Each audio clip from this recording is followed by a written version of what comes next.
Honourable members of the committee, you know better than most the strange times we live in terms of fundamental and human rights. The patterns of violation of rights continue, as always, to be unacceptable in so many different contexts and places. But in addition, we now see not only violation of rights, we've always had that, but we find an increasing repudiation of the very systems by which rights are guaranteed. And third, we have strong evidence, qualitative evidence, that considerable parts of the populations of our member states have lost confidence in rights, or to put it in another way, they see rights as belonging to somebody else rather than to them and to their families. Now, this analysis is not particularly original. I'm sure you speak to these issues very often.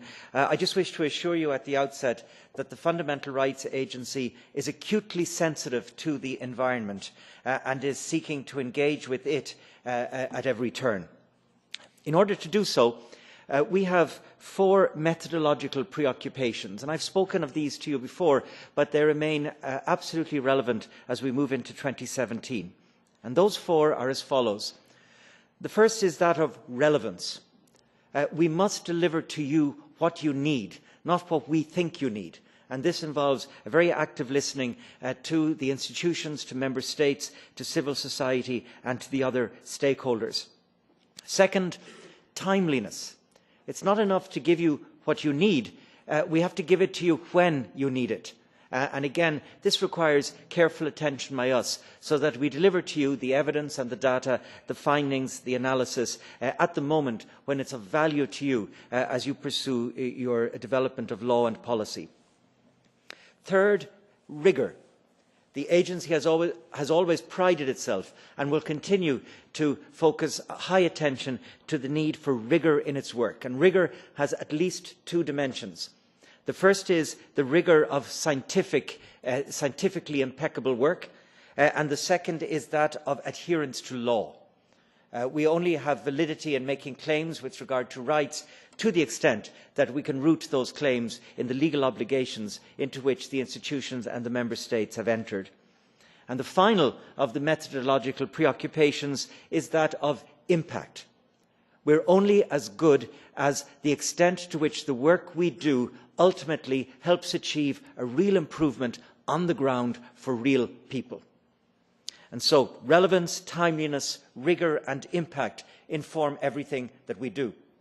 If I might turn now to the Work Programme 2017, I will highlight 4 areas of particularly critical importance. The first is one which has already received attention this morning, that of responding to issues of migration and refugees. The agency will continue to pay high attention in this area in 2017.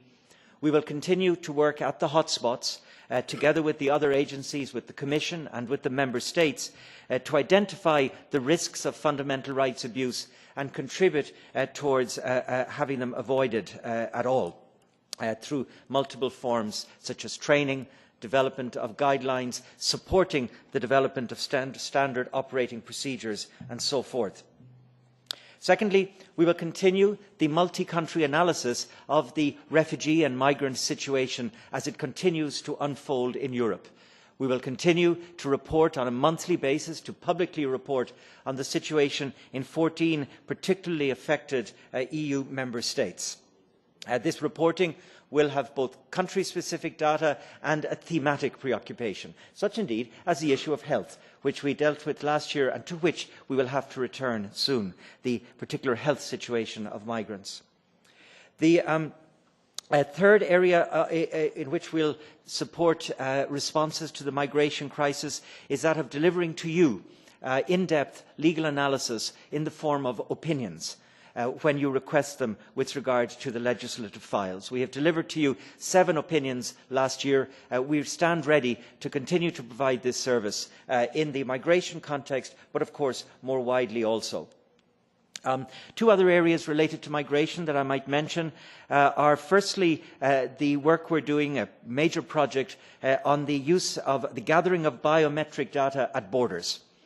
We will publish a report in 2017 on the fundamental rights considerations that come into play in this critically important work. And finally, in this context, we will publish a major report in March, next month, on the experience of integration in our societies, in EU member state societies, in particular integration of migrants. If I may turn to a second major area of work for the agency, that of the combating of discrimination. 2017 will in this regard be a landmark year. In 2017, we will publish the findings of a large-scale survey of which you are already very familiar, known as EU MIDAS. EU MIDAS 2 will be published in 2017, a survey detailing the experience of members of various minority groups within European society, and it's particularly important because it's the second set of findings. It allows a comparable analysis over time of the situation of the various groups. Now, the first tranche of EU MIDAS findings have already been published with regard to the situation of Roma. And you've had a presentation on this issue from the agency, and you've heard from us the extent to which we find the situation deeply troubling and unsatisfactory.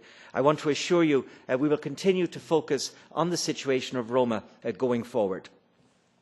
Other elements of EU MIDAS 2 in 2017 will include, for instance, during the summer, the publication of findings on the experience of what it's like to be a Muslim in Europe. We have, in our survey, particularly sought out responses to questions to get an understanding of what that experience is. So we get beyond the anecdotal and we deliver to you and to our societies hard data on the experience of being Muslim in Europe today. The remainder of the findings of EU MIDAS 2 will be published and launched rather in the form of a major event here in Brussels in December of 2017. And the last point with regard to the combating of discrimination that I would mention is that we will begin work towards a new survey on anti-Semitism in Europe during 2017. The actual delivery of the survey will be in 2018. The work will begin in 2017. If I may turn then to the third of the four areas I wish to highlight this morning, and that is the security agenda. Again, I've already said something to this in response in particular to Mr. Boney earlier. Let me preface my remarks now, though, by saying that we at the Fundamental Rights Agency get it. We get the need for security and strong security. We recognise that strong security requires the limitation of certain fundamental and human rights. That's not in contention. Our role is to assist you and to other policy and lawmakers to ensure that as they limit rights, they do so in respect of the fundamental foundational principles of legality, necessity and proportionality. And it's that spirit that informs some important projects that will come to fruition this year.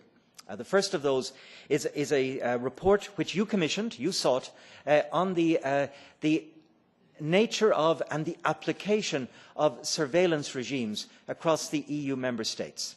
We published part one of this work last year on the legal analysis, a comparative analysis of the laws across member states, and the second part, which will roll out in 2017, will address the actual application of these legal frameworks, again in a comparative manner. Another contribution we make in the area of security is our participation in the high-level working group on interoperability of large-scale data systems. Again, there are acute human and fundamental rights considerations which come into play, and we're contributing in that context to the work of the high-level working group. And finally, there is, as I mentioned in another context, the project on the gathering of biometric data at borders, which again is essential. The gathering of such data is essential to the delivery of security, but the manner of the gathering and the manner of transfer and interoperability of such data requires close attention. The fourth and final area of our priorities in 2017 is one perhaps that will come as somewhat new to you in terms of a focus of the agency, and that is a stronger, more visible emphasis on the promotion of fundamental rights in Europe. Or to put it in another way, a solid contribution to the deepening of the culture of respect for rights across our society. And this will be delivered through a number of smart initiatives on the part of the agency. I'll just give you a few examples. Time doesn't allow detail, but of course I could give you that in any questions if you wish. The first is that we are changing our relationship with civil society.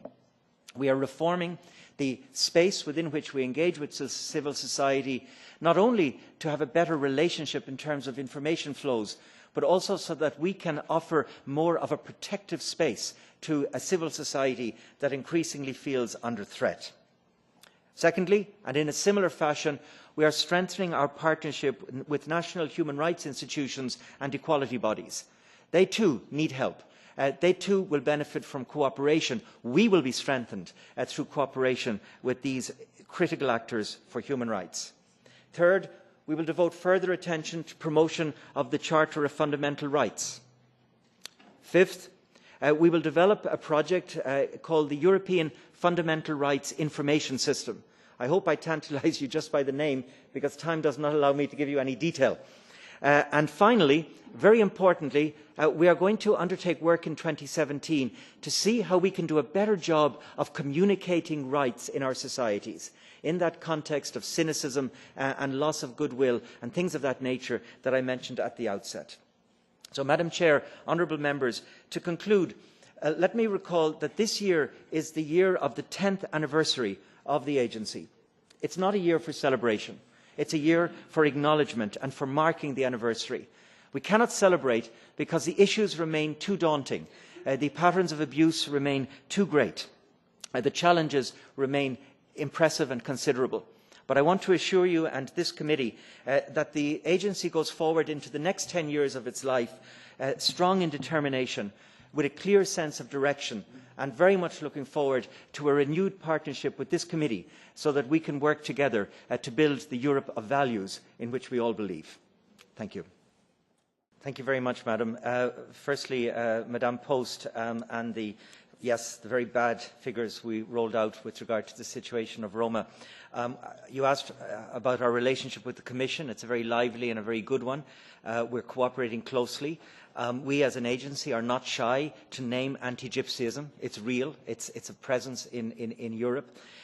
We see it as critical to moving forward, so we break through from the unacceptable situation as such initiatives as doing a better job of working with Roma to empower themselves to claim their own rights.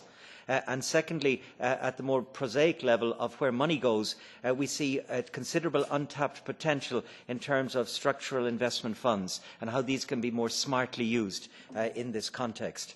I take your point that anti-Semitism is a scourge that will not go away and it disturbs us greatly, but we will not give up on efforts to instil and resuscitate values in our societies that repudiate such appalling and unacceptable behaviour. Multi-annual framework. Yes, the agency did wish to have the area of judicial and police cooperation listed within our multi-annual programming framework. We didn't get it. The issue was not so much in the Commission, which actually supported us, but rather in the Council. Yes, we miss it. We would be able to do a better job for you if we had it, but of course this matter is not in our power or control. We will continue. We look forward to continually receiving requests from you to deliver services in this area, because of course once you request these matters we can of course engage. Signora Kinichi spoke about children, and I can absolutely assure you, Madam, that children remain at the heart of our priorities. To a very great degree, what we do in the context of the migration crisis is about children. The opinions we've delivered to you on the compatibility with rights of hotspots, on the compatibility with rights of Eurodac, of the Dublin revision, the focus has always been on children and on child protection. In the area of child poverty, we will publish a report already in coming months, in autumn, on the situation of child poverty, a comparative report across EU member states. I cannot assure you sufficiently of how central the children's dimension will be to our work. Madam Metsola, thank you for your, indeed all members, for the kind words towards the agency.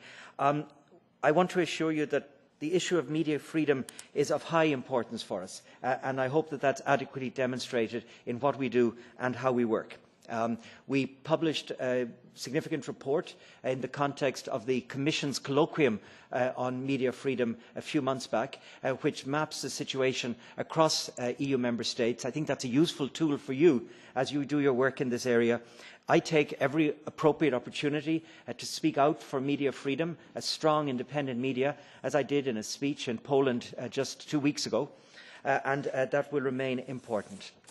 Ms. Kiange, the issue of the experience of Africans within Europe is a matter of concern to us, and EU Midas 2 actually has a dimension of the experience of sub-Saharan Africans in a certain number of EU member states. So that dimension is captured in the EU Midas findings that will be rolled out.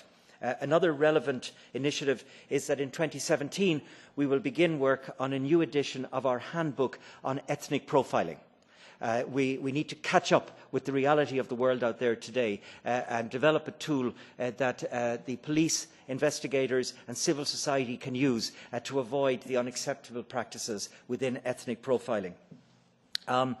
You make the point about the importance of paying attention to detention centres in the migration context. Detention is a bad idea in the context of migration. It's a problematic option, and it's an overused option, locking people up. And so we draw attention to that. We don't just pay attention in the context of hotspots. We are looking at reception conditions across 14 EU member states. And if you download these from our website or you access them otherwise, you will see that we are every month drawing attention to the problem of detention and the conditions within such facilities.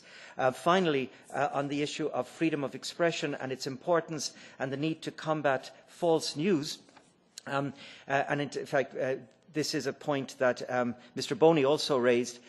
It's a high concern for us. We're in fact going to convene a set of expert consultations in 2017 on what's going wrong with communication today. Not only in terms of delivering human rights messages, but in even being believed. Because for every fact, there's an alternative fact. And we have to do the matter of communication in a whole new way. I don't have an answer today. All I can do is tell you that we're preoccupied with the need to find that answer. Similarly, with the need to work much better with and be much more protective of civil society, a point I made earlier. And finally, Mr. Koster, you raised the issue of older people. And I'd like to inform you that this year we're beginning for the very first time project work on the human rights of older people with a focus on care in the community and the avoidance of institutionalisation. So this is our first entry into the field, but it's the beginning of a commitment in the long term. Thank you.